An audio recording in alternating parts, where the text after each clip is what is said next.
Ladies and gentlemen, please welcome to the stage local firefighter Jason Davis.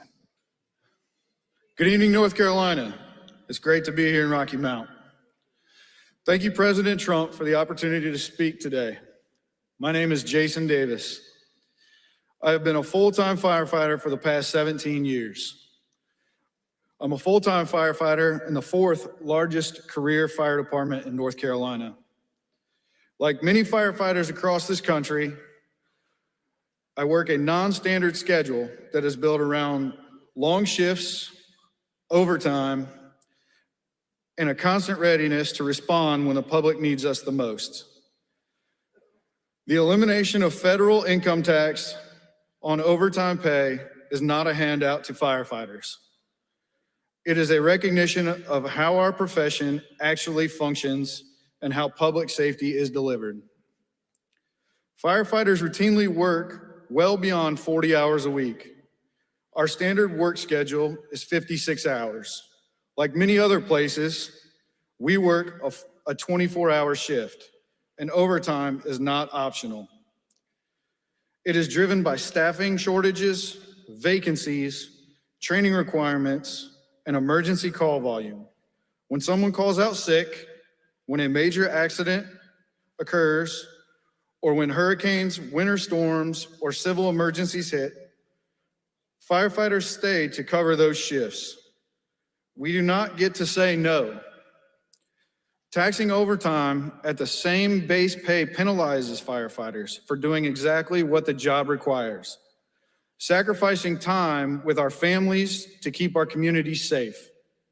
Eliminating taxes on overtime would immediately put more of our earned income back into our pockets without increasing the city's payroll costs and creating administrative burdens.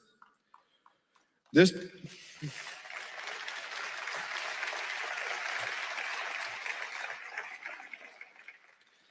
policy has a real measurable impact.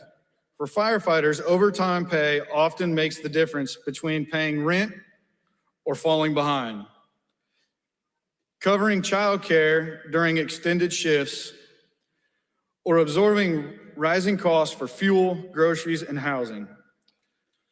No tax on overtime means financially stable, no tax on overtime means financial stability for the very people being asked to work more hours, take on greater risks, and respond faster with fewer resources.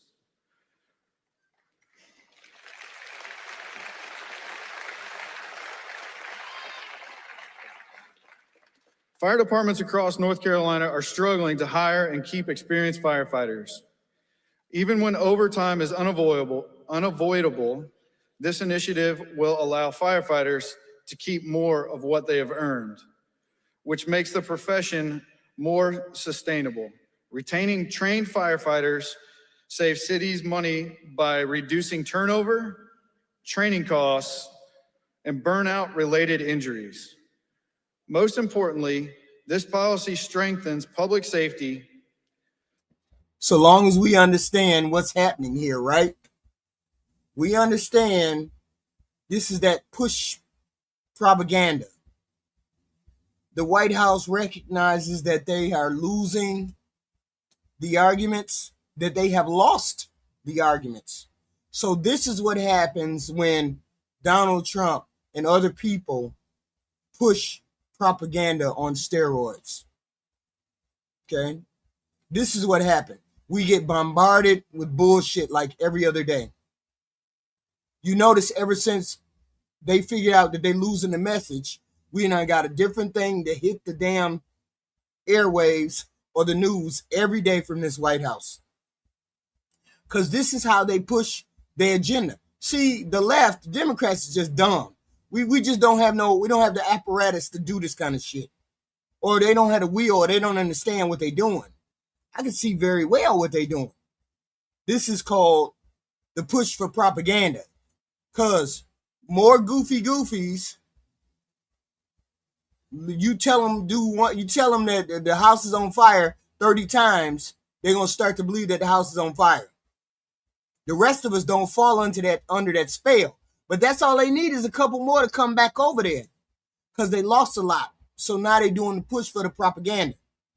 The 1776, everything is fine. Let's reduce the medicine. Let's do all that. This is what this is. Firefighters. Oh, I can't stand it. We don't know how to read. This is what we got.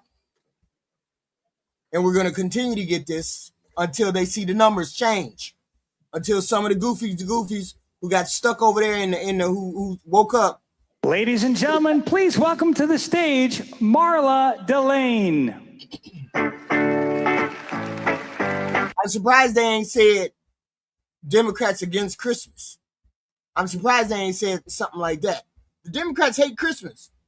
We got to bring Christmas back. The Democrats hate Christmas. You notice how they did X, Y, and Z because of Christmas? The Democrats hate Christmas. I'm surprised we ain't heard nothing like that. Because this is a push for the propaganda stuff. And this is how they trick the American people.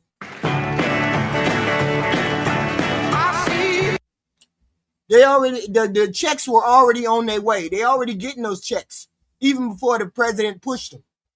I don't know who is behind the president's propaganda machine, but they definitely know what they pushing to get people back on their side. And nobody should be on their side. From the shit that they have done, from the shit that this presidency they have done to the American people or not done for the American people, should nobody be on their side. Because we ain't getting no checks. Middle class ain't getting no checks. We ain't getting none of those checks. We ain't getting jack shit.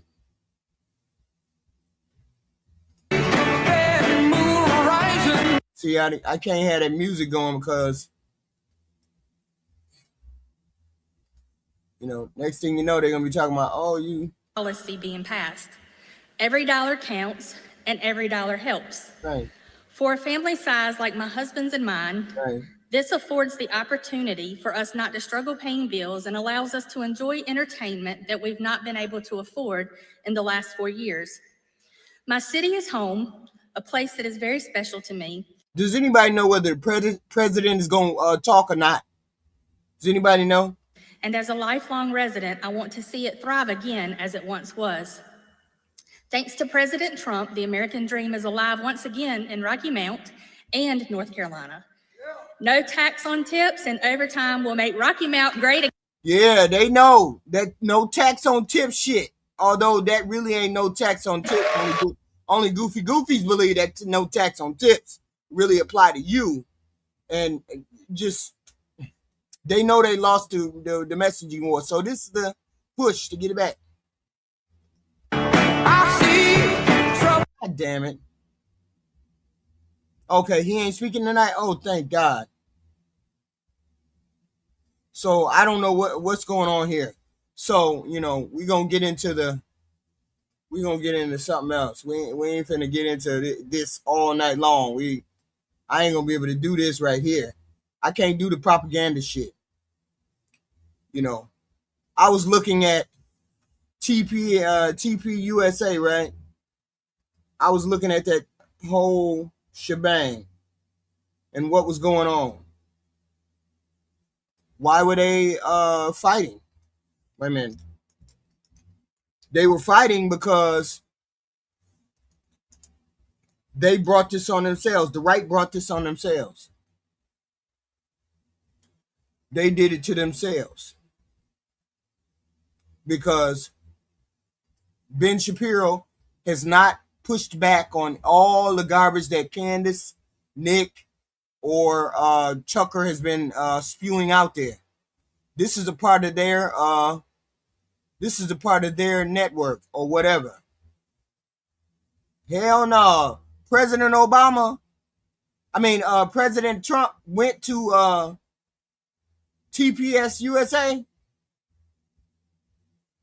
That's wild. That's wild.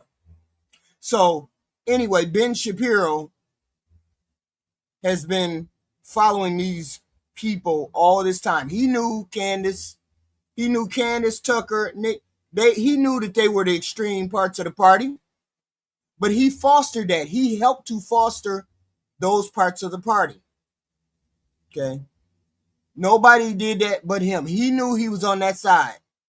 And I could have stuck. I could have even lived with, the right and the way they thought, even though it's a goofy thing. But then you got Candace, Tucker, Nick Fuentes. So he calls them out at TPS USA. That's wild. And nobody said a thing. Except Tucker later on.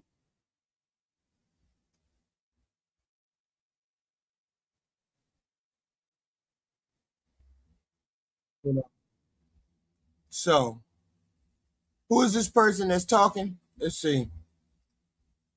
Oh, nobody. Let me change that whole thing. Nobody really talking. So, let's listen to Ben. My fundamental values have been the same for 25 years. Right. Peace through strength on foreign policy, traditional values on social policy, free markets with regard to economics. But today, I want to talk about something even more important. How to discern those attempting to speak truth from frauds and grifters. See, Tucker helped create this atmosphere that we are in right now. Ben helped create the atmosphere that we're in right now. Ben allowed these actors on the side like Tucker and Candy and Nick. He allowed them to say all of these wild and crazy things without actually checking them, because it helped his cause. When they wanted to come after the black conservatives, he didn't have nothing to say. They wanted to come after the gay community, he didn't have nothing to say. Wanted to come after regular, ordinary Democrat, he didn't have anything. He never had anything to say. But then you had the rise of the anti-Semitism from Nick's side, the Groper side, and they never addressed that. He never addressed that. So he just been fuming. Tucker, who is a grifter extraordinaire, actually a really, really good grifter, because people actually believe he's that all shucks dude. Candace, everybody believes she's so righteous, grifter. Nick Fuentes, I don't think is a grifter. I think he's just a product of the frustration on the right side, and he wants people to go further, and people they're embarrassed to go further, okay, than what they are. Because something is new. But people on the right actually have all of that hate for everybody. All those things that they say they hate, the right has that hate. They have that hate. It's just boiled over. That's the problem. It is boiled over into hating each other. And some of them are talking out loud, speaking out loud. Okay. This is the problem. And now Ben Shapiro's mad.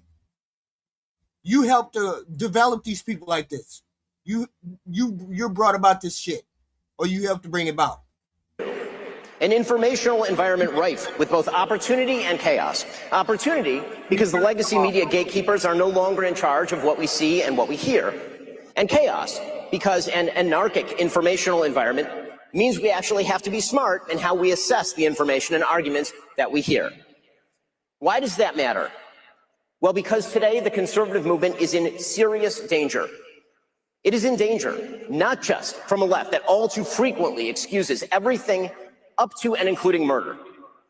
The conservative movement is also in danger from charlatans who claim to speak in the name of principle, but actually traffic in conspiracism and dishonesty, who offer nothing but bile and despair, who seek to undermine fundamental principles of conservatism by championing enervation and grievance. These people are frauds, and they are grifters, and they do not deserve your time. And they are something worse than that, a danger to the only movement capable of stopping the left from wrecking the country wholesale. So today, I want to discuss 5 obligations that people who speak to you on matters of importance have to you. I want to speak to you about our duties. Our first duty is truth. We owe you the truth. That means we should not mislead you. It means we shouldn't hide the ball. We shouldn't be deliberately obscure about what we're telling you. We have an obligation to clarity and to honesty. Right. This means that we actually have to be clear in the language that we use. We should not traffic in generality. We should not say things like, they shot Charlie, without specifying whom we mean by they. The person who allegedly shot Charlie Kirk, and whom all the evidence points at, all of it, is a gay, trans-loving furry.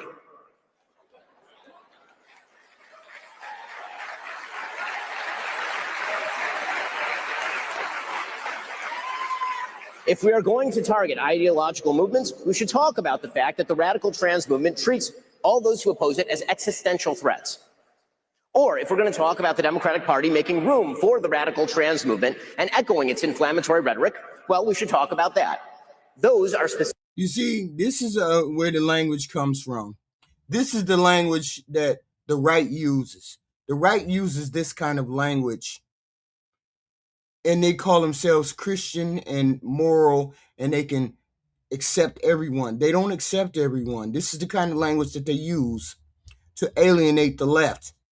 Okay, we don't sit there and talk on the left. We don't sit there and talk about that.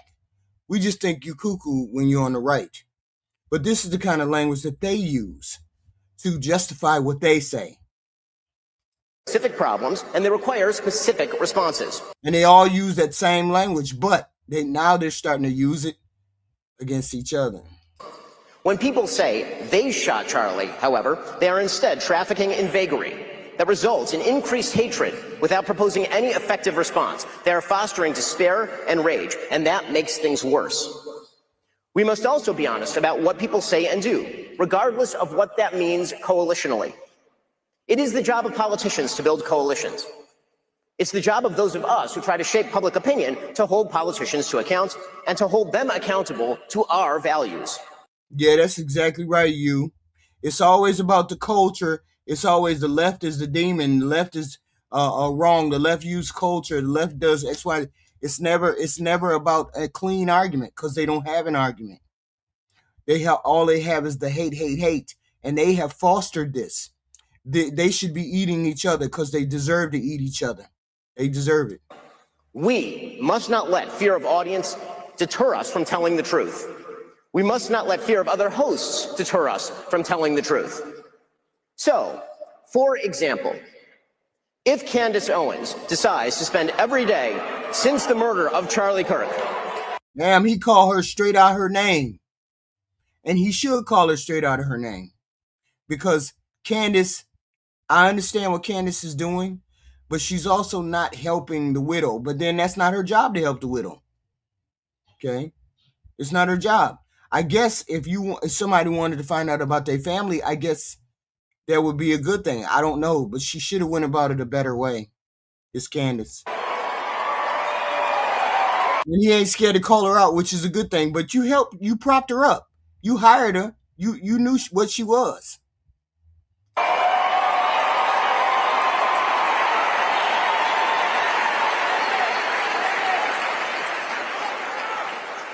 So, if Candace Owens decides to spend every day since the murder of Charlie Kirk casting aspersions at TPUSA and the people who work here, who worked with Charlie every single day, his best friends, to cast aspersions at Mikey McCoy and Andrew Colvin and Blake Neff and Tyler Boyer, and yes, at Erica Kirk, and to imply or outright claim complicity in a cover-up over Charlie's murder, to spew absolutely baseless trash, implicating everyone from French intelligence to Mossad to members of TPUSA in Charlie's murder, or a cover-up in that murder, then we, as people with a microphone, have a moral obligation to call that out by name. Yeah, but a lot of y'all people, a lot of the people on the right actually believe her. Some of them actually believe her. They are different. There are different parts of the right. And some of them are on Candy and Tucker and Nick's side. So you going against them is further splintering that whole base. Erica Kirk and TPUSA never should have been put in the position to have to defend themselves against such specious and evil attacks, particularly in a time of mourning.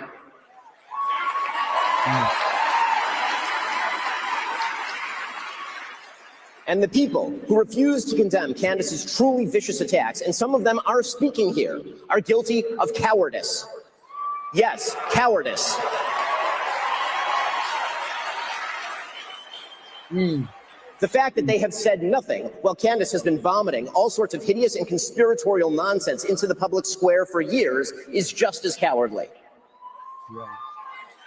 Oh, he said her spilling her dastardly bullshit for years in the which basically means he been sick and tired of her for a while. She been saying some goofy shit for a while. Okay. Second, because we owe you the truth, we owe you the duty to speak out of principle, not personal feeling. It should not matter whether we despise someone or whether we love someone. The question is what they say and what they do, and whether those things are morally decent or not.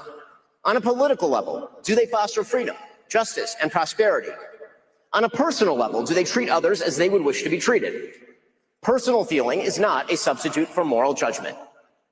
To take again the Candace Owens situation as an example, friendship with public figures who say or do evil things is not an excuse for silence on the matter. Politics is not the sisterhood of the traveling pants. Politics is about principle, and if you are willing to sacrifice basic truth and simple principle in favor of emotional solidarity, you have betrayed your fundamental duty to the American people. Yeah, well, now he's talking about Tucker, because Tucker don't never stand on nothing. Tucker is the most comedian-like person that's on the right. He wants to be all shucky friends with every person. Everybody's friend. And he don't stand for nothing. Well, most right people don't stand for nothing, because you always want to do culture war shit. You never want to really have an argument about stuff.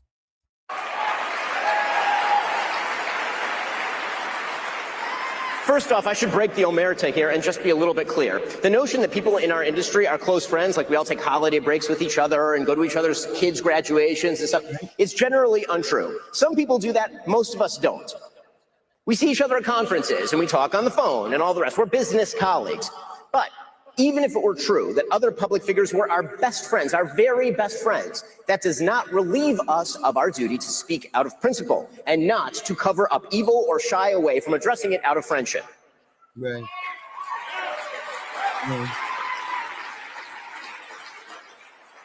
So no, Tucker Carlson, it is not an excuse to go silent on Candace's targeting of TPUSA. Oh, see, now you calling somebody out by name. My question is, why didn't Tucker? Tucker don't know how to fight? Or is Tucker one of those Weasley people that do shit and then try to hide his hand? Like, oh, I didn't think so. I wasn't trying to do that. Is he one of those?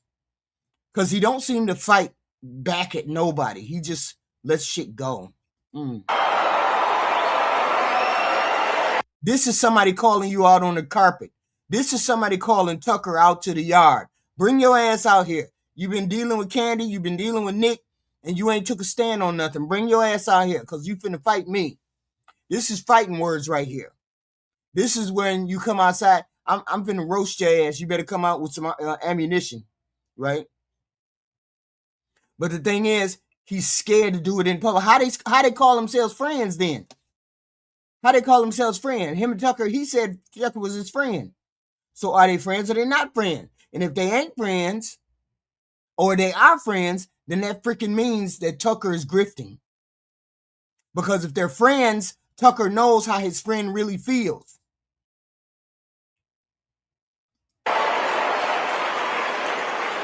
Or to mirror her bullshit lines of questioning because you love Candace personally. The same holds true of Megyn Kelly, a person I consider a friend, characterizing Candace as a young mother and thus shying away from condemning her actions or fibbing about them. Right. That is a non-starter. Meghan Markle is a young mother. Ilhan Omar is a young mother. That doesn't matter. And when Megan said this week, quote, "My goal and my job here is to try to understand, yes, where Candace is coming from on this," and says she sees no purpose in inserting herself, quote, "into this on one side," that is a moral and logical absurdity. There is only one moral side here, Erica Kirk's side.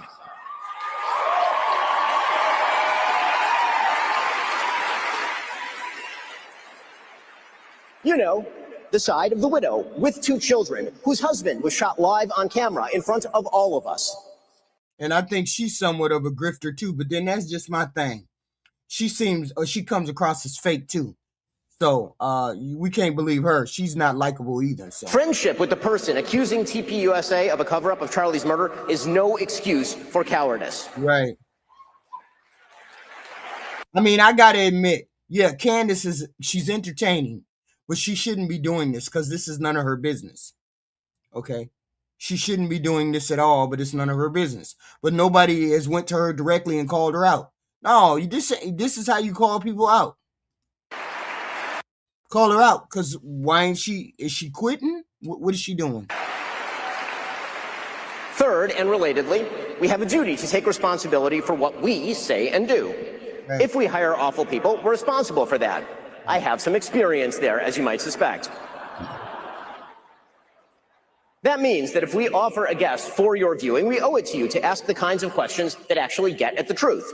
If we agree with the guest, that's fine, but we should own it. Right. So, for example, if you host a Hitler apologist, Nazi-loving, anti-American piece of refuse like Nick Fuentes, Woo!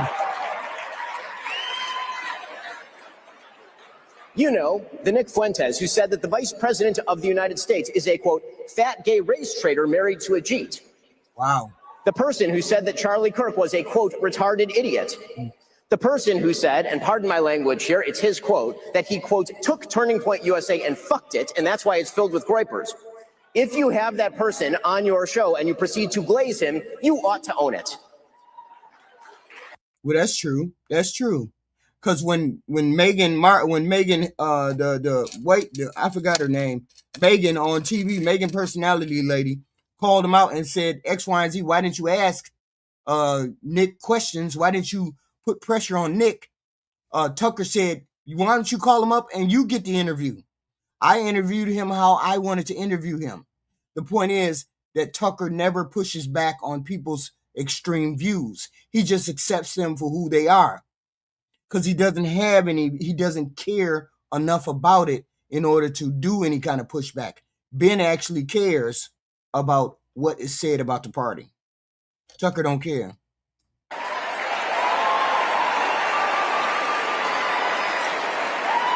Tucker is getting his money. And Nick Fuentes alluded to that last night. Nick Fuentes said it about Candace and about Tucker last night. He said in so many words that they don't really care. Not necessarily that they don't care about religion. They just don't care enough to change what they're doing or be some kind of leader. There is a reason that Charlie Kirk despised Nick Fuentes, and indeed even chided Dinesh D'Souza for debating him. He knew that Nick Fuentes is an evil troll, and that building him up is an act of moral imbecility. And that is precisely what Tucker Carlson did. He built Nick Fuentes up. And he ought to take responsibility for that, just as he ought to take responsibility for glazing pornographer and alleged sex trafficker Andrew Tate, or for mainstreaming fake historian and pseudo-Nazi apologist Daryl Cooper as America's best and most honest popular historian. Hosts are indeed responsible for the guests they choose and the questions they ask those guests. Yeah, but see, as long as they were pushing the rights agenda, as long as that agenda was being pushed, Ben didn't care, because Ben helped bring this about. You helped develop a person like Nick Fuentes. You helped that come about. You helped Candace Owens come about. They helped it. They cultivated it as long as it was along the lines of what they wanted. But the minute it became something else, like Nick and being very extreme, Candy being anti-Semitic or supposedly, and then Tucker being soon as it wasn't convenient, you all had a common enemy. The left was y'all's common enemy. Called the left all kinds of names. Call them crazy, demonic, all this stuff. Y'all love to use names against people. You'll love it. The right is just, that's all they got is names. But the minute they started turning those names and it wasn't good, you brought this about. Y'all brought this about. Ben helped it. This fracturing of the Republican Party, Ben Shapiro is right at the beginning of doing that. People think it's Nick Fuentes. No, Nick Fuentes is just a symptom. Nick Fuentes is just a manifestation of the right's thoughts. The most extreme thoughts. He's a part of that cult. He's part of that whole coalition. A right coalition. He's just an extreme right. But it's a lot of y'all on the right that think just like Nick Fuentes. And y'all brought all of that to the forefront. Nick just walked up and started talking.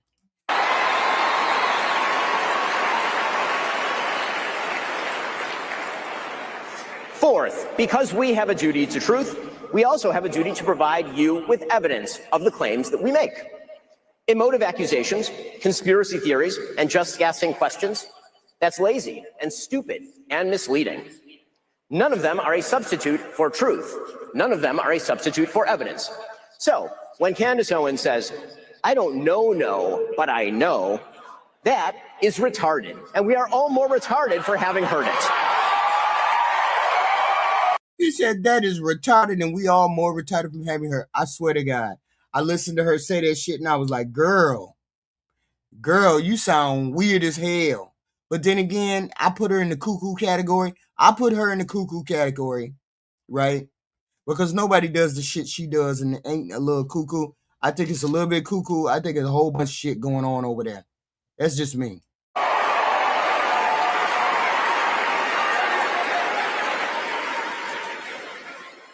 When Steve Bannon, for example, accuses his foreign policy opponents of loyalty to a foreign country, he's not actually making an argument based in evidence. He's simply maligning people that he disagrees with, right, which is indeed par for the course from a man who was once a PR flack for Jeffrey Epstein. Check the record. Man, he just said, fuck, I'm just going to roast. If I'm going to roast, I'm going to roast everybody. I'm going to take everybody down. Candace, Nick, everybody, just Tucker, all of them. He going to take all of them down. Man. Our duty to provide you evidence means we actually have to do much more than just ask questions. Just asking questions is something my 5-year-old does. Y'all think he trying to take over Charlie Kirk's role, not as a person that goes to the campuses, but trying to take over that role, be the leader in the conservative movement on that side. And it's really cute when it comes from my 5-year-old. But when grown men and women spend their days just asking questions without, seeking answers, they are lying to you. In fact, yeah, they doing some hellified lying. They doing some spin this week. For real, for real. The economy is shitty. Everything is shitty. They doing some serious spin, all of them. They're doing something even worse. They are seeding distrust in the world around you, and they are enervating you in the process. So, for example, if many speakers, including Tucker Carlson and others, get on stage here at TPUSA and claim, without proper evidence, that Jeffrey Epstein was running a Mossad rape ring being covered up by the Trump administration, they are not actually uncovering a conspiracy or effectuating a solution. They are claiming a special provenance to information they won't let you see, which builds their power and leaves you with none. They are also implicating in their speculation actual human beings, good human beings, like Kash Patel and Dan Bongino and Pam Bondi, and yes, the President of the United States, even if they're too cowardly to say President Trump's name. And that means you won't trust those good people in the future. You haven't gotten smarter, you've just been manipulated. When forced to demonstrate their evidence, these same people will often refuse to provide it. They'll claim ignorance. They'll pretend they're outside the system. And they don't have access to actual information. They're just asking questions. But many of these same people have direct pipelines to informational sources. So, for example, if Tucker wants answers to his questions about, say, Jeffrey Epstein, he could call the Vice President of the United States. He's quite close with him. But he won't, because that might undermine the empty speculation. None of this means there aren't actual real conspiracies in the world. Of course there are. But actual conspiracies require actual evidence. Yes, there was a Russiagate conspiracy, and we know the names of the people involved and what they did. We know Hillary Clinton and Fusion GPS and James Comey and Loretta Lynch and Adam Schiff. We know all of those people. Yes, there was a COVID-19 conspiracy. We know that Anthony Fauci worked to shut down alternative solutions from people like Jay Bhattacharya. But when people posit a conspiracy and then provide you no evidence, they are doing you a fundamental disservice, and they are making you stupider in the process.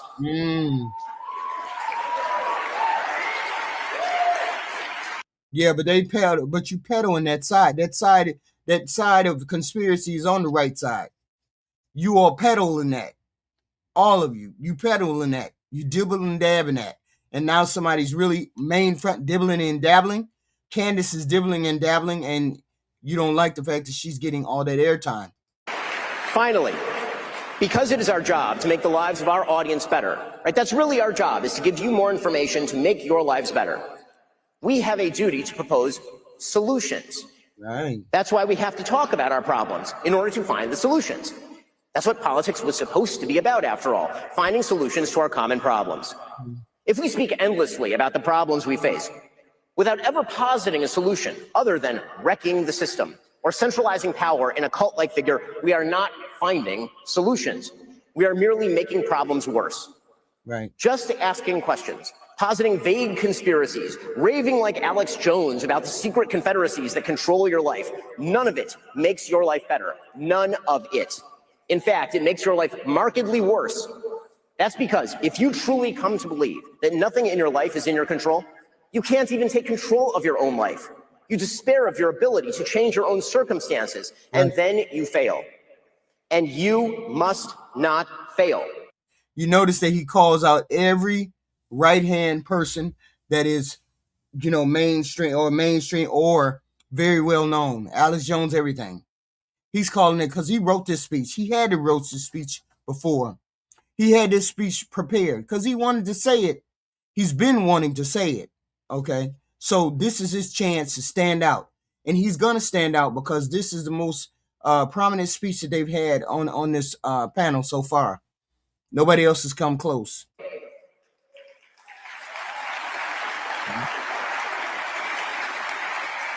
Because here is the most fundamental truth of all in the United States. Right. For all of its problems, many of which, a huge number of which, are real and serious, the United States is still the greatest bit of that begins with truth. We owe you that quest for truth. You owe yourselves that quest for truth. Right. And true victory only Constitution ever devised by man. Thanks so much. Happy to take a couple questions.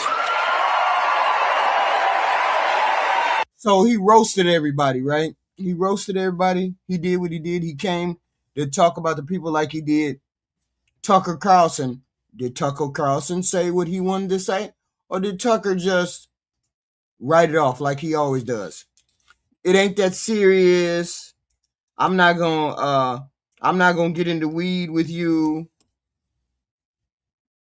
I never miss a Charlie Kirk event because I love Charlie Kirk. The more you tell the truth, the stronger you become. Telling the truth means the hardest truth of all, which is telling the truth about yourself. It might be worth taking just 10 minutes out of your busy schedule to say. That's what you wish, Fence.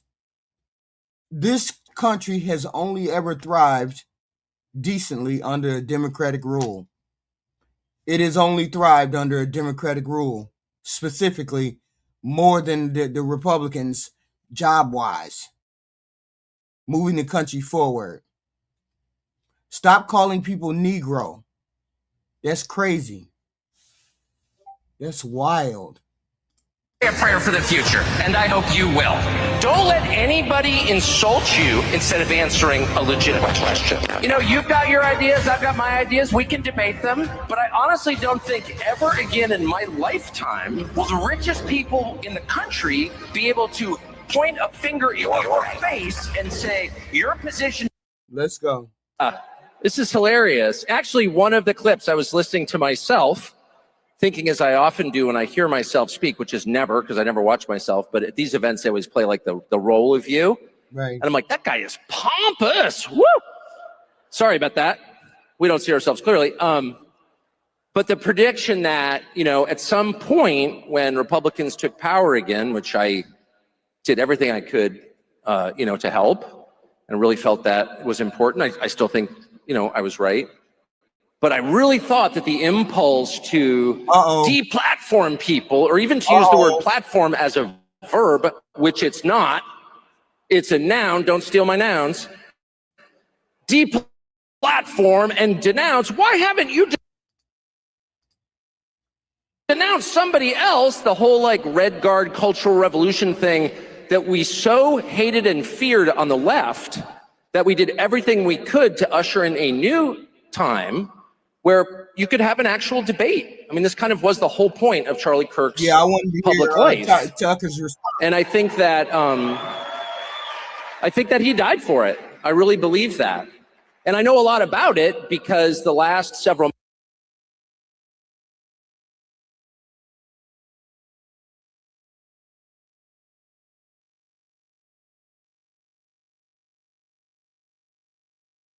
months of Charlie's life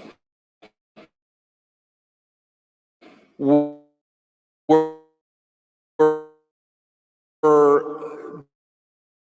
about here.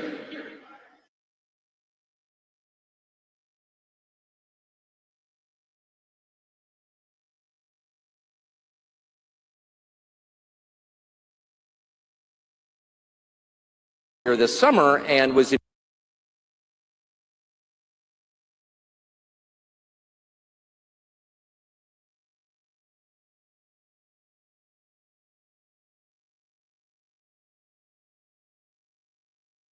immediately put under just immense pressure from people who give, except to say, Charlie stood firm in his often stated and deeply held belief that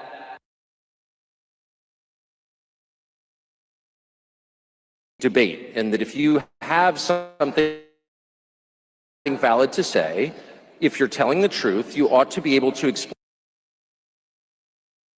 it calmly and in detail to people who don't agree with you, and that you shouldn't immediately resort to shut up racist. You shouldn't immediately go to motive. By the way, shut up racist is the #1 reason I voted for Donald Trump. And because I'm just sick of it. I mean, first of all, if I was a racist, if I was a bigot, I would just say so. Okay, it's America. You're allowed to be whatever kind of person you want. I'm not. I'm sincerely opposed, have always been, and will always be. But the style of debate where you prevent the other side from talking or being heard because you immediately go to motive, well, I wonder why you're asking that question. I wonder why. Why are you asking that question? I detect in the question a certain evil in your soul. And everyone listening should know that listening to you implicates them, and that they someday may be asked to denounce you, and that friendship is not a reason to defend someone. Love is no defense. I kind of thought we'd reached the end of that. And as far as I'm concerned, we have. And I'm not going to play by those rules. I'm not going to engage in that. Okay. If someone doesn't like what I think, fine with me, as long as I get to express it. That's my view. But since we're on the topic, I think I should take the opportunity to explain why Charlie was under all this pressure. And I think Erica, who I just saw backstage, and whom I love, and who I can tell you is totally committed to continuing the core principle of Charlie's public life, which is the right of every person to express what he believes. That is rooted in Christian faith. We believe people should be able to say what they think because they have souls. They're human beings created by God.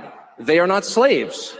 They are not animals. They are not objects. You cannot tell another human being to shut up, even shut up racist, because you don't own him.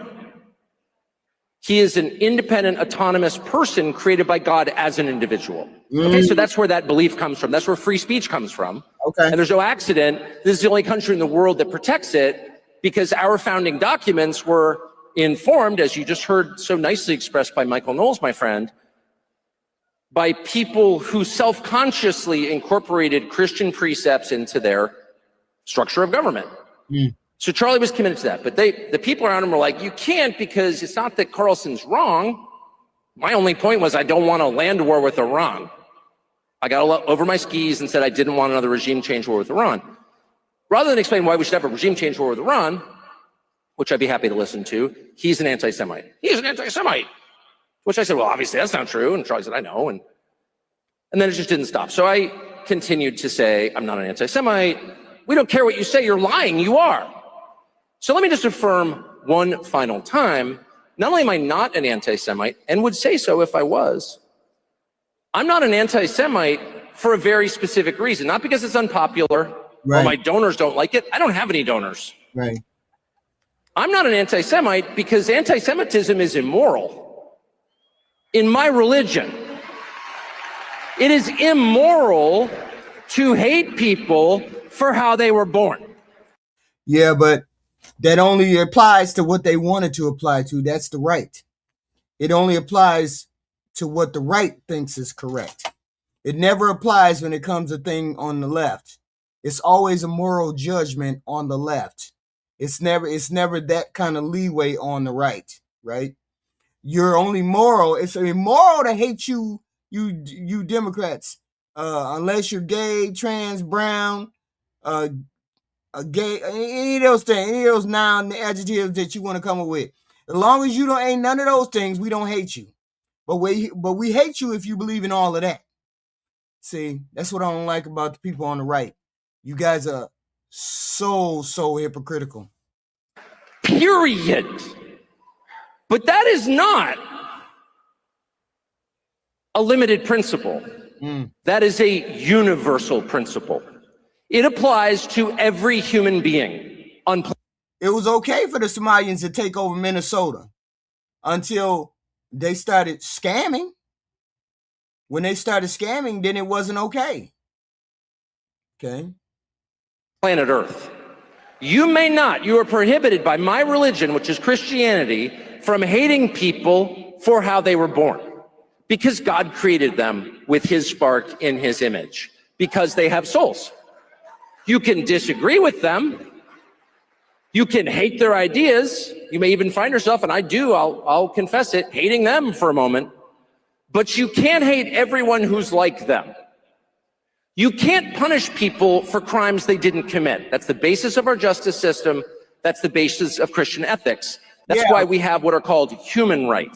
So why is it that we got a problem with the right that don't want to deal with the trans or the gays or the immigrants or anybody like that? Why y'all don't want to deal with them? I mean, see, this is the hypocrite. This is the hypocritical side of the right. That's why I can't say the hypocritical side of the right. They apply to every human, not just your group, not just my group, but every group, every human, because we don't consider people in terms of the groups to which they belong. We consider them as individuals the way that God created them. So anti-Semitism is not just naughty, it's immoral. And it is precisely as immoral as hating any other group. And that would include other groups in the United States that are hated and have been under attack for decades. And that would include white men who did nothing to become white men. They were born that way. And just because you have a beef with a white man, let's just say Donald Trump, doesn't mean you get to punish all the rest of the white men in the country. And yet, our leaders, not just of our Congress, the executive branch under Biden, but of every major U.S. corporation, of every college in the country, probably except Hillsdale and 2 others, every single one for more than 10 years has engaged in a systematic effort to hurt white men because they are white men. That is victim mentality thing again, that we got to run, that we got to tiptoe right around white men. It's for some reason this shit has come up. For some reason, because Donald Trump is the president, this shit has come up. We're supposed to tiptoe around white men's feelings, even though this world was created by white men. Don't get in your feelings. Don't get in your feelings. This world, this country was built for white men. It was what it was. We can't change it. Because back in the day, blacks didn't have no rights. Women didn't have no rights. It was all white men. So this country was built for white men, period. We ain't even finna argue about that. But yet now that everybody is equal, see, equality looks like oppression. Now that people are equal, it looks like oppression. At least that's the way the white people take it. White men take it. You know, white men take it. And it's the victim mentality. Because he's starting to say, right now, he's starting to play into it. Racism that is precisely as bad as anti-Semitism, but it is much more widespread and has been so far much more damaging. And my point is, if you said nothing about that, or if you encouraged it by, say, cheering on BLM, which was an anti-white hate group, and said so, then you have no moral standing to lecture me about bias. Period. Because all bias is the same. Yeah, but I don't see them saying anything about Christian nationalism and their I just want a white society type thing. I don't see anybody pushing back on that. But it's always pushing back on somebody else. I told you, equality looks like oppression to the white man. Equality looks like oppression to the white man. You are not allowed to hate people based on their bloodline. We do not believe in blood guilt. We reject blood guilt. That's why our justice system is just. That's why our religion is just. Every person has the possibility of transformation. Paul is wandering around, Saul of Tarsus is wandering around murdering Christians. Then he decides, well, I'll walk to Syria, and he's met on the road by Jesus, who changes him, and in one day he becomes the most energetic church planter and apostle of Christianity. In one day. He went from enemy to leader in one day. And that possibility exists for every human being, every human being. That's what our Christian faith tells us. That's also what our eyes tell us. There are no permanent enemies. There cannot be. And I would extend this to even people who attack me from this stage. They'll say, if we agree on something, I'm happy to be friends with you.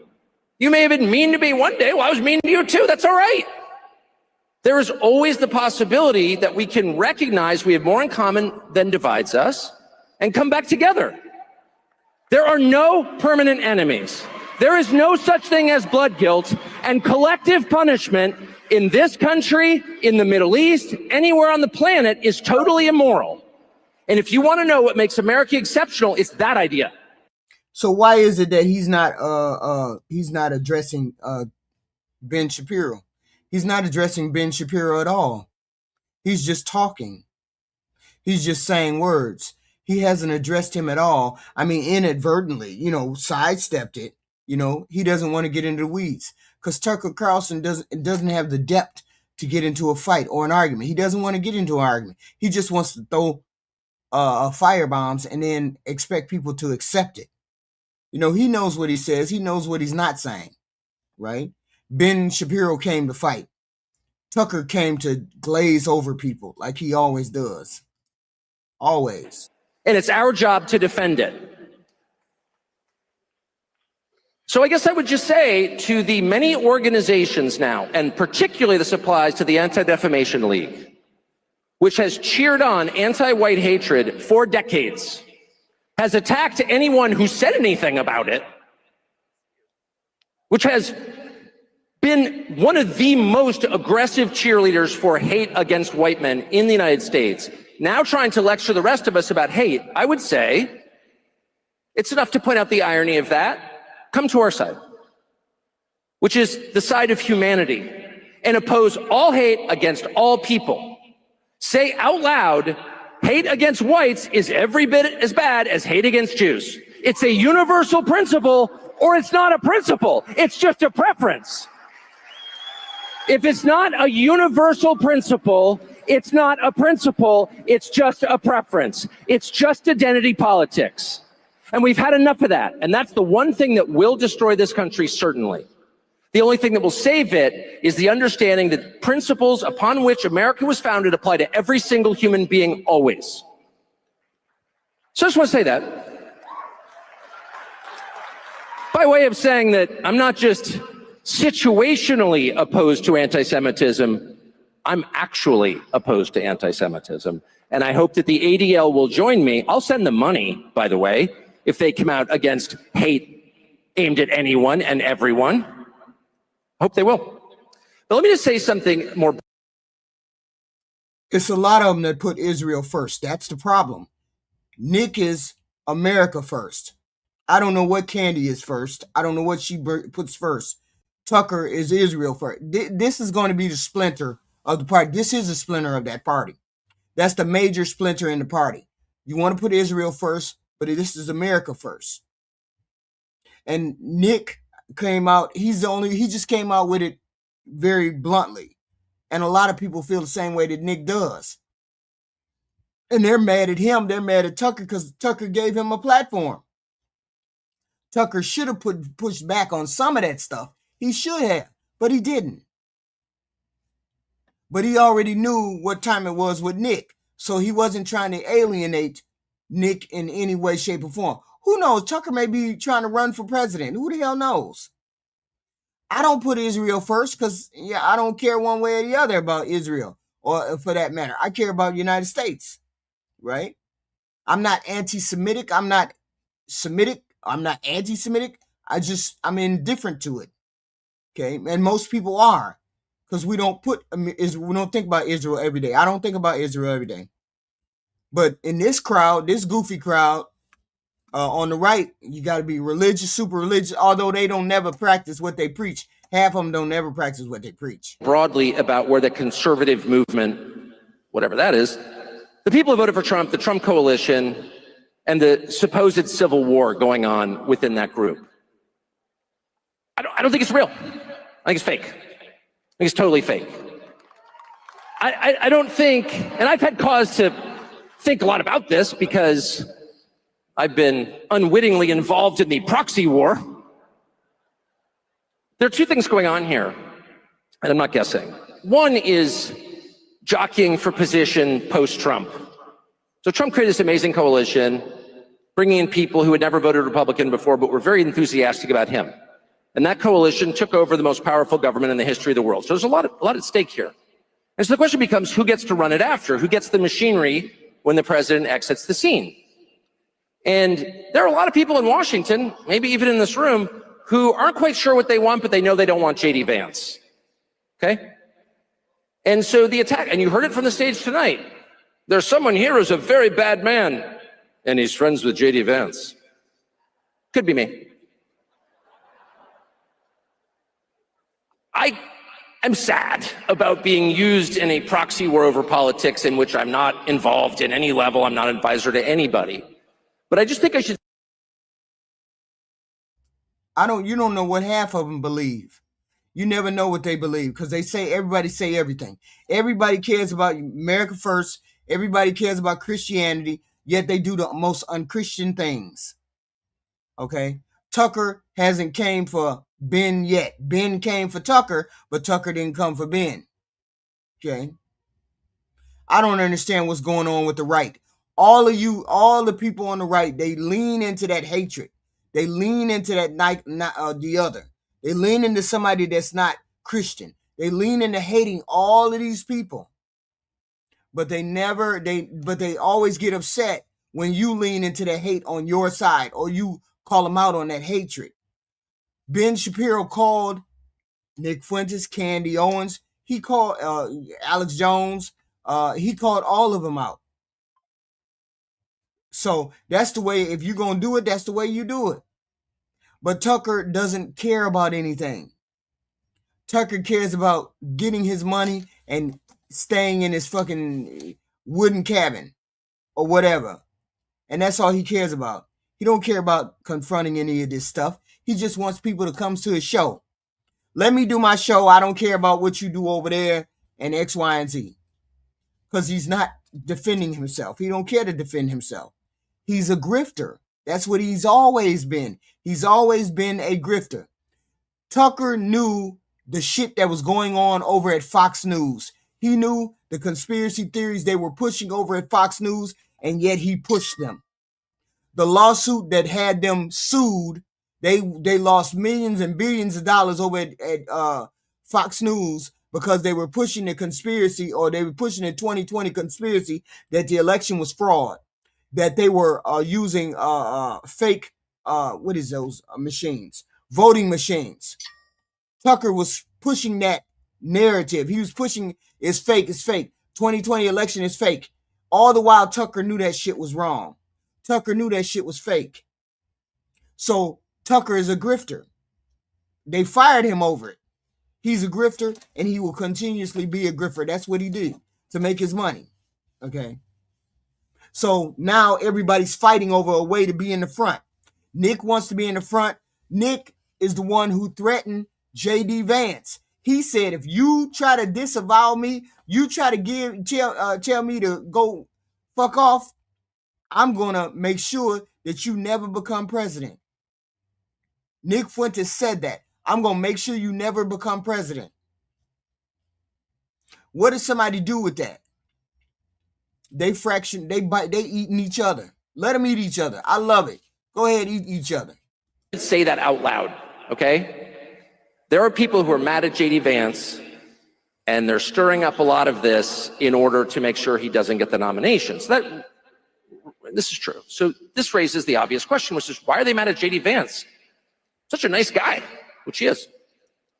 They're mad at J.D. Vance because he is the one person, and things could change, of course, but right now, who really kind of buys the core idea of the Trump coalition. Now, what is that idea? Ladies and gentlemen, anyone know? Anyone know? America first. It's America first. It's really simple. Which I notice some people are pretty anxious to retire that phrase. Remember when they told us? That's a bigoted phrase. Really? It is. And then they just decided to ignore it in favor of MAGA, Make America Great Again, which I'm obviously for. But how do you make America great again? By putting America first. Now, what does that mean? I'll be more precise. It's not a complicated concept. It's a really simple concept. The US government, the largest organization in human history with the most well-funded military in history, ought to, in all the decisions it makes, put the interests of American citizens first. That's it. Oh! He said America first. He said America first. Oh, shit. Ain't got nothing to say about that. We putting America first. We're not putting Israel first. We putting America first. You notice that he jumped on Nick Fuentes' side. Oh, my God.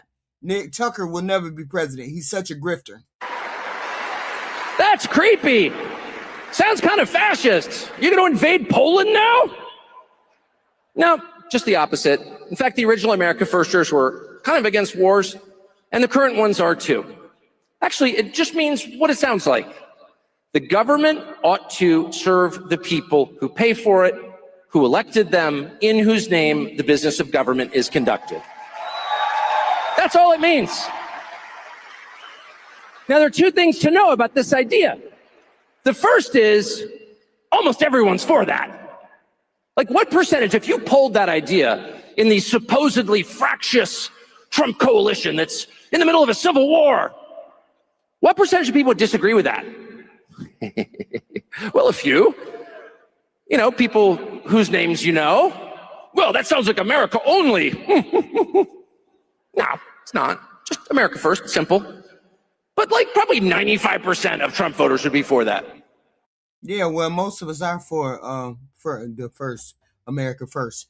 But the point is, some of y'all like to sneak up and put Israel ahead of us. Well, I mean, it ain't stopping the funding that y'all go over. See, what I don't like is you doing things for other countries and you say you can't do things for Americans.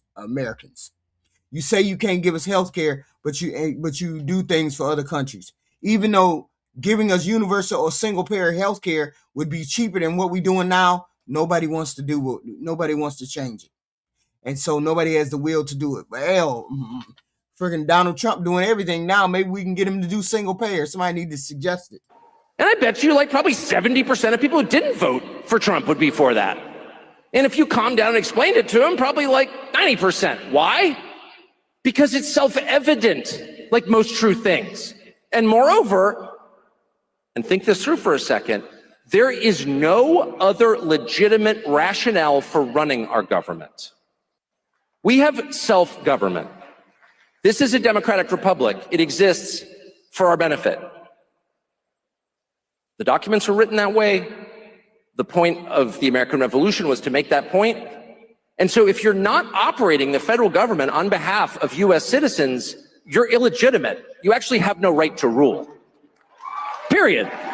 And if you disagree, tell me what the other legitimate justification is. Oh, because my friends or people I agree with or in my, interest group no.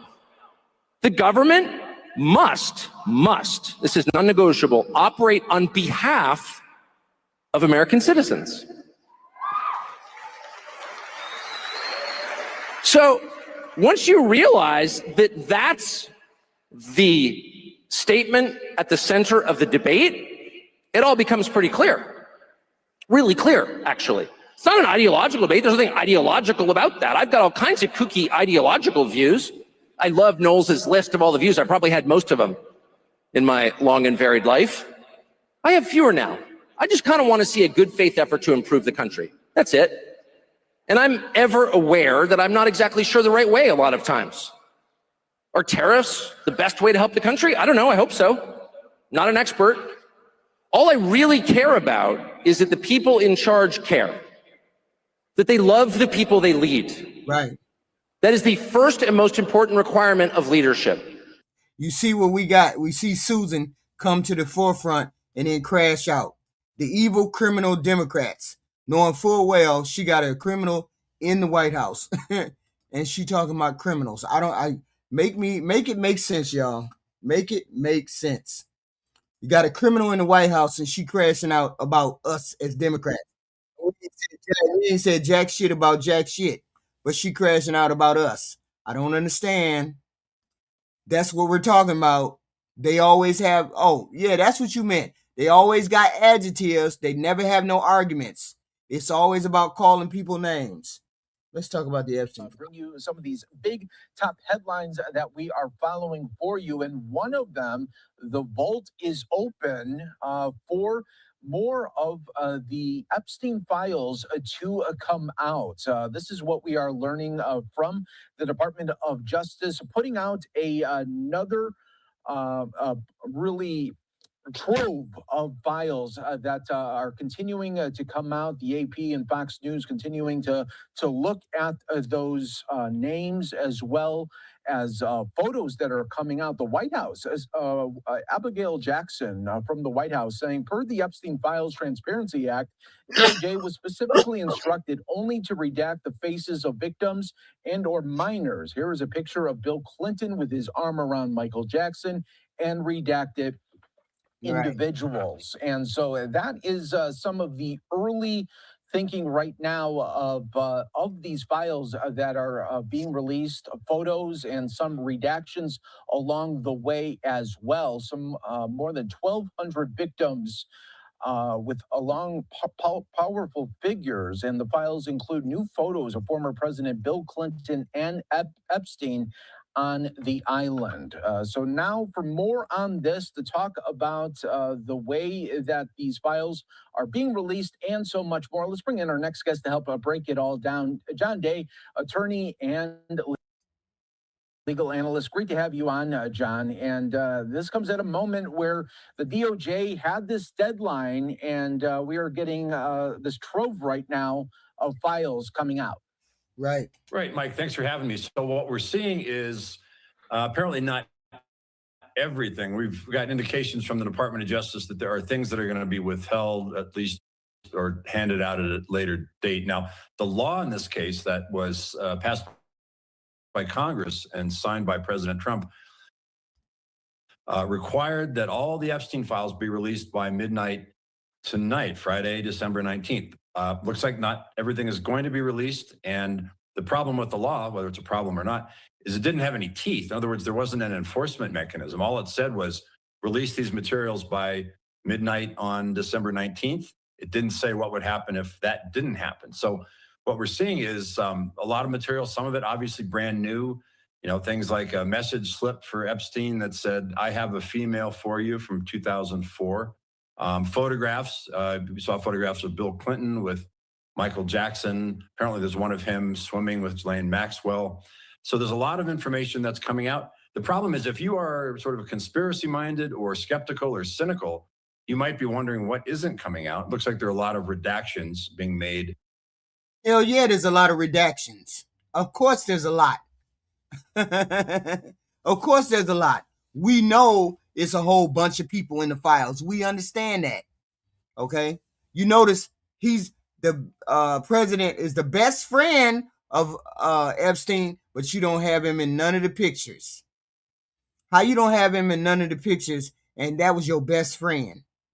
See, if I don't see no pictures of no Republicans, I don't see no pictures of Trump, then I know y'all holding files back. The redactions are only supposed to apply to victims of Epstein and national security situations and ongoing prosecutions. Now, and if you tend towards cynicism or skepticism, you might wonder, is everything about Epstein and his powerful male friends, is that coming out? That remains to be seen. Yeah, it so does. And maybe explain really the process that the Department of Justice is going through to really put these files out. I mean, not only do they have to look at it, but it looks like they have to scan it all in, and then they have to redact some of the parts that can't be in there. I mean, just how long does it take for each file really to get through the process and then upload it if it can be? They don't really have any intention of releasing everything. They don't have no intention of doing that. They plan to, as much as they can hide of Donald Trump, they're going to hide of Donald Trump. We just don't believe you when you we don't believe you when you say that you're not in the files. We don't believe you because we know better. You're best friends with him, so we know better. Okay. Well, remember, this law was only passed in sort of mid to late November. And so that meant the Department of Justice had, 3 to 4 weeks at the most to examine hundreds of thousands of files. It looks like most of these relate to the investigations and prosecutions of Epstein. But the law requires that the names of the victims, the over 1,000 young female victims, those have to be withheld to protect the victims' identities, which is, everybody would agree, is important, and that's a good thing. So you have to make sure that everything you're releasing, if you're the DOJ, that nothing includes that, as well as if there's any sort of ongoing prosecutions, these relate in any way to anything that's ongoing. And also if there's any national security issue that this would implicate, those can also be withheld. But you have to understand, this means that there have to be eyes on hundreds of thousands of documents, photographs, videos, whatever it is in the file. So, and they only had a relatively short time to do this. So the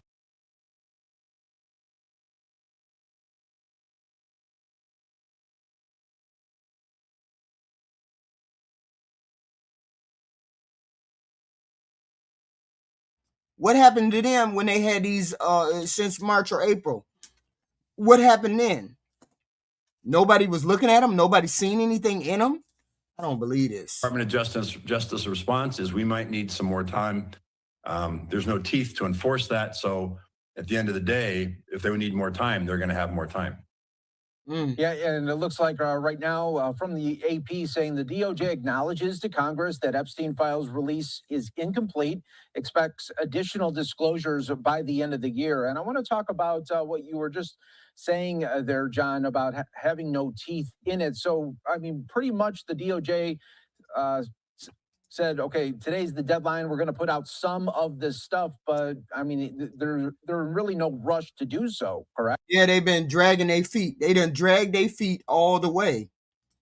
They've been dragging their feet all the way. They don't have no attention. They don't want to put nothing out there that has anything to related to Donald Trump. But let's listen to one of my favorite guys, Vosh. I love the just the titles over here, okay? DOJ tells people to flag any identifying information that should have been hidden. Listen, if you see any uncensored children, any SSNs from DoorDash delivery drivers, any current addresses from Epstein grooming victims, please let us know. We will go back. We will address it. This is a beta build of the Epstein files. Please let us know, okay? Right. Trump admin was forced to release the documents. Right. That is true. AP reporters are reviewing the files. By the way, they dropped like hundreds of thousands of files, so nobody knows what's in them yet. Right now, there are journalists, amateur and professional, running through them as quickly as they can. And you know what? We're not going to do that here. For what? Wait a minute. Is there any way? Does anybody have the website or where we can get these Epstein files? Maybe we can go through them. Maybe we can look at them. If you want to look at them on your own, is there any way for us to go through them? I mean, any way for us to get them, or are they just we just can't get them? Does anybody have the website? It's a bunch of Republicans and Democrats in them files. Jim, Common, stop putting out there that it's just Democrats. It's all of them. I don't understand. It's like a reflex action to you people on the right to blame the left for everything. Everything. You broke your toenail, it's the left's problem. Your car stopped working, it's Biden problem. The Epstein file, oh, it's all Democrat problem. No, the world doesn't work that way. Stop trying to blame the right, left when it's the right too. Okay. You notice ain't nobody over here talking about, oh, it's all the right. It ain't nothing but the right in the files. Then y'all come over here talking about, oh, it's only the left. Only the left. No. Looks like the only so that's what I'm trying to figure out. Where's the website? Because I would skim through them buggers all day long. I ain't doing nothing but sitting at my fucking desk all day long. I would scour through those damn things to see what the hell they said, to see what the hell is going on. If there was a website you could just go to and then pick them up and just read them. Is there something we got to do? You got to go through. There's hundreds, thousands of files. I would love to go through some and find some shit. Hell, you said the DOJ? Wait a minute. You said the DOJ website. Okay. One, I don't think I can do it better or faster than other people. For two, I don't want to stumble across any information the Justice Department failed to redact. For three, you do not want to watch me read a bunch of small print for dozens and dozens of hours in an attempt to find something that may or may not be interesting. That's why we wait for other people to look through it. By which I mean, yes, we browse Twitter. White House responds to DOJ's release of Epstein files.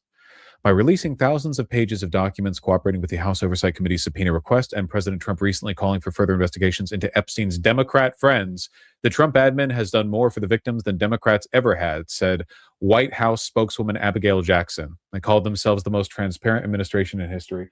All you need to do is legally compel them to release the files, and they will. They'll all be redacted, but they will.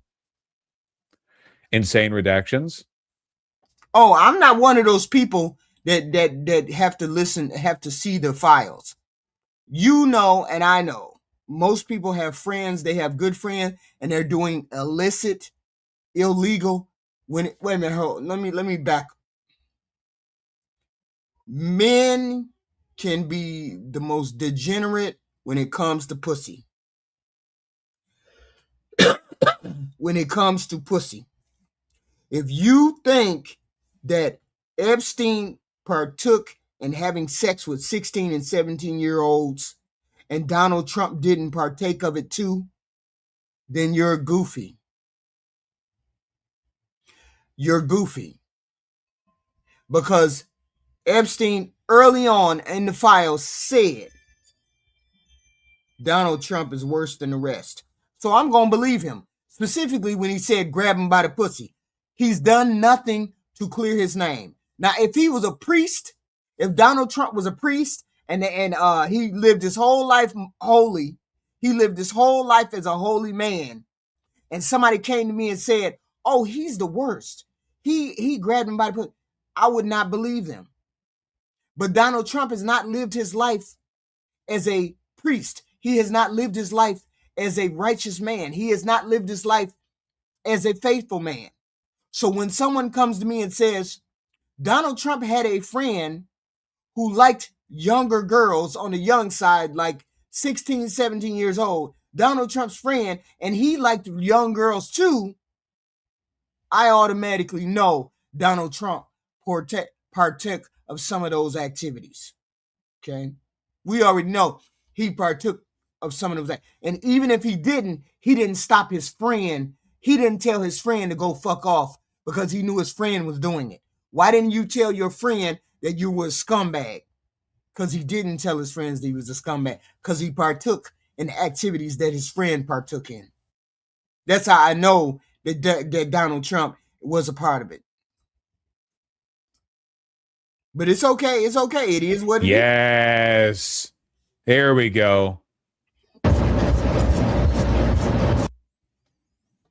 Yes. At least in the in the SCP files, you know, they leave a couple of key bits of information there, so you have something to go off of. You know, it is quite literally all blacked out. That's phenomenal. Yeah, that's really good. Look, At least here, the redaction that they did in the files. They bothered to black out the lines. I bet you by the time you get to this point, they had so many files to go through that they just blacked out the pages instead. You know, this one's really good. What the fuck? This is creepy as shit.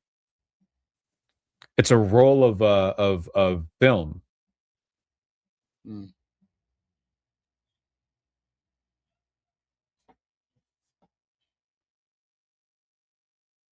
Yeah, but they redacted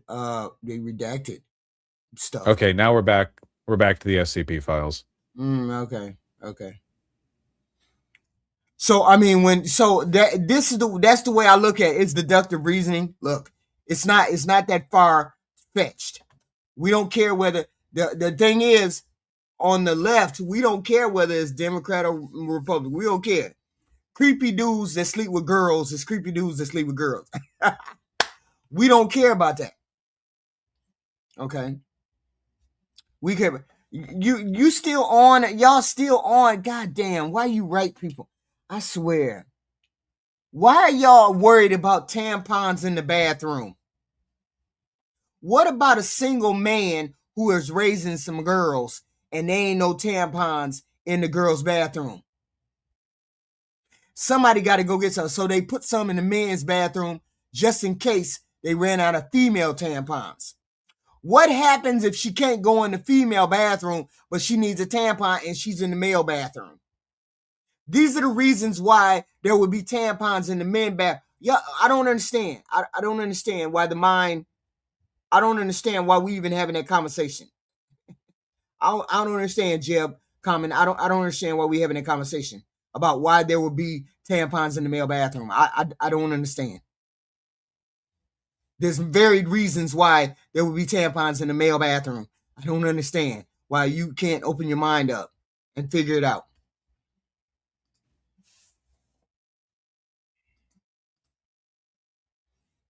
Okay. Bondi over this? Nice. They might actually offer her up. Bondi's not super popular with MAGA. Ro Khanna said if the Department of Justice officials do not adequately demonstrate they're complying with the law requiring the release of documents, that Congress could hold impeachment hearings for AG Bondi and DAG Todd Blanche. That would be phenomenal. Just give us months and months and months of content over everyone in the White House being a file. Yeah. Explain these redactions. Here. We're not saying that tampons in the bath. We're not saying anything. We're not saying anything about tampons in the bathroom. A tampon machine in the bathroom means nothing. I don't understand why that would even be an issue for people. Explain to them, maybe I need to use this bathroom. Maybe I need to use that one. I'm a girl. Maybe I need to use the bathroom. Y'all made it just, you made tampons in the bathroom weird. I don't understand how that became a weird thing. I don't understand. That's wild. Here it is, Bill Clinton and the Epstein files. That does look super bad. Keep in mind that redactions are meant to cover Epstein's victims, not necessarily just children.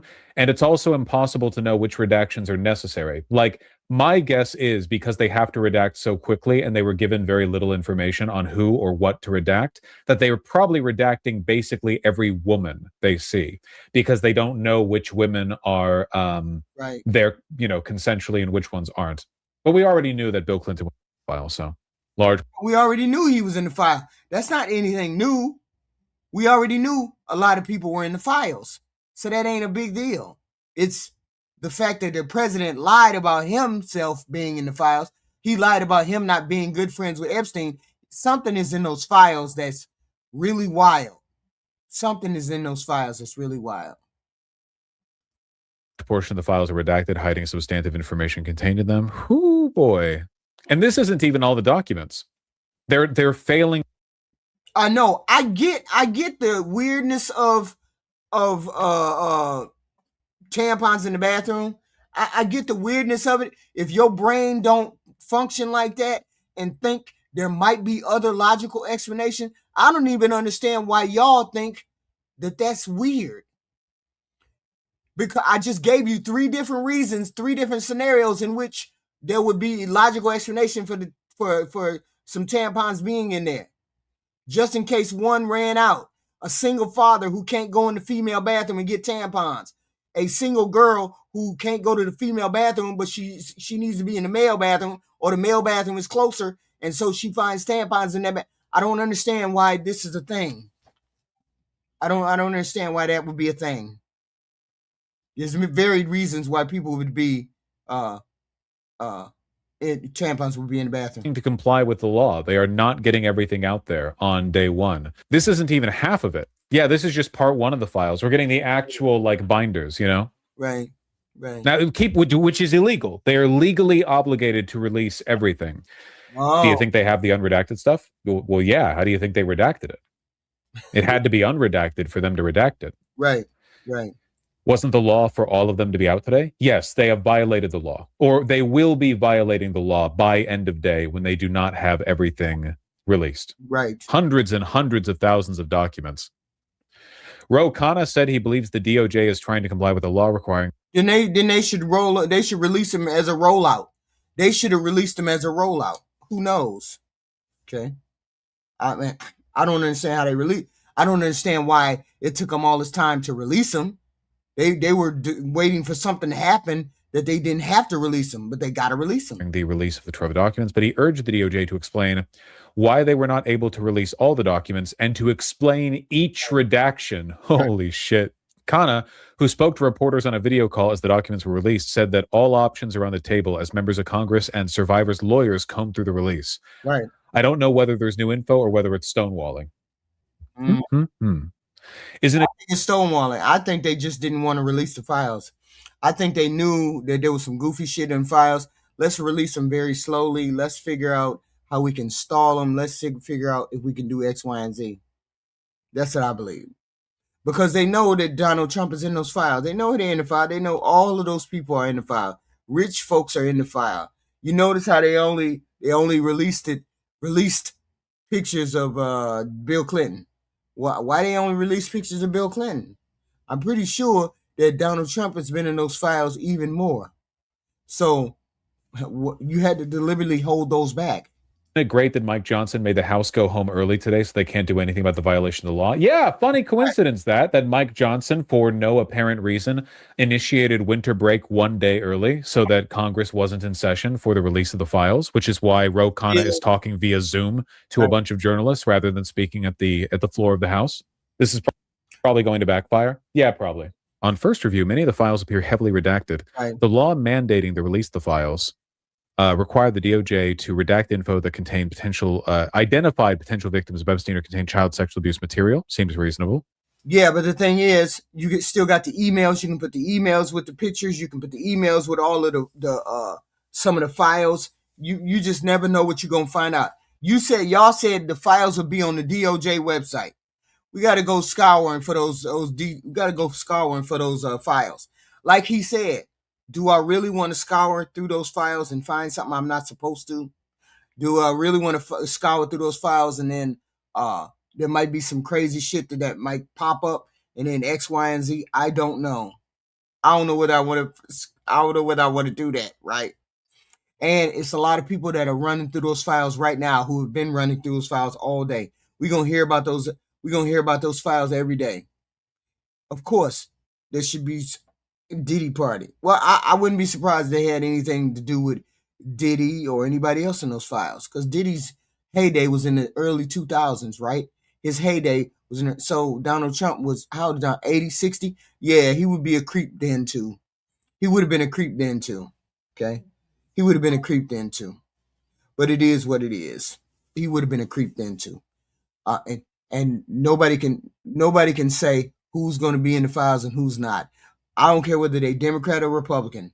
If they're in the files, then definitely put them out there and have them hanging. It is what it is. Y'all hit the like, share, and subscribe. We have this content every day. We're going to hit on Obama tomorrow, him and the ACA. Hopefully we can figure out what's going on. Maybe we still advocating for the single payer. We got to figure out why we don't have the right single payer. I got Mexican music on one side of me, and then I got other music on the other side of me. It's just driving me nuts this evening. We'll be back tomorrow with some more content. Please hit the like, share, and subscribe button. Please hit the like, share, and subscribe. I appreciate you showing up, showing out. This is the news of the day. We just going out the door. But I'm telling you, there's a propaganda campaign for this White House. They're going to start doing it, and you're going to have goofy goofies who say, oh, I don't support Trump no more. And then all of a sudden, a couple of months down the road, they're going to be on board because they're going to forget what the Trump administration has done. They're going to forget, okay? But we're going to be back tomorrow. Maybe 10 o'clock in the morning. We're going to figure this out. We're going to figure out how we're going to do the push for single payer. And maybe even check out some of these Epstein files. So y'all hit the like, share, and subscribe. I will definitely see you all tomorrow. Of course. I will definitely see you tomorrow. Yes, let's do that.